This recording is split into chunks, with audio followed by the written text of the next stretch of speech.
Welcome to Storytime with Sugar. Today we're reading The Chicken Sisters.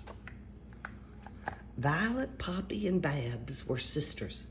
Violet, the eldest, couldn't see very well but loved to bake.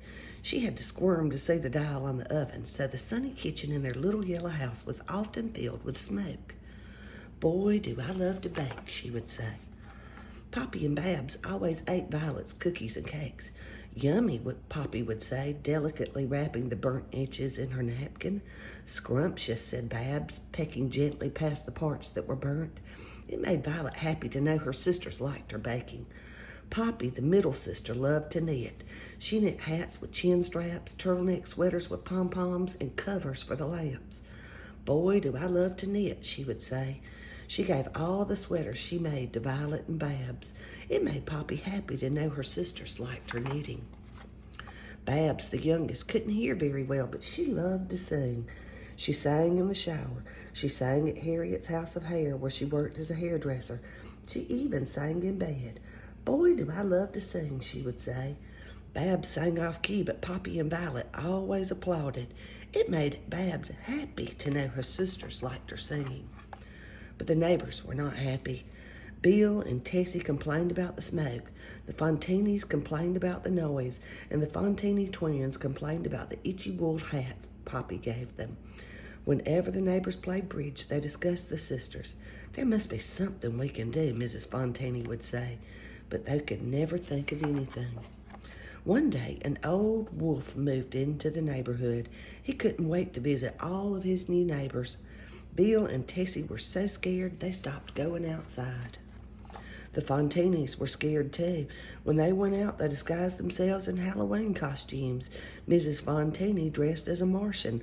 Mr. Fontini wore his old football uniform, and the twins ran around dressed as salt and pepper shakers. The old wolf was thrilled to see everyone so scared. He hadn't scared anyone in years. He crept up to Bill and Tessie's window and bared his false teeth. He hid under the Fontini's car and yelled, "Boo!" The wolf liked the twins' costumes so much he wanted to dress up too. He rummaged through his attic and found a deep-sea diver's suit, a mailman's uniform, and a ballerina's tutu. He liked the tutu the best. Now it was time to visit the three chicken sisters. He knocked on their door. "Oh, a visitor!" Violet exclaimed. She invited the wolf in. She offered him her freshly baked coconut crisp, and he gobbled them down. They sat like rocks in his stomach. He stumbled over to the couch, moaning and coughing.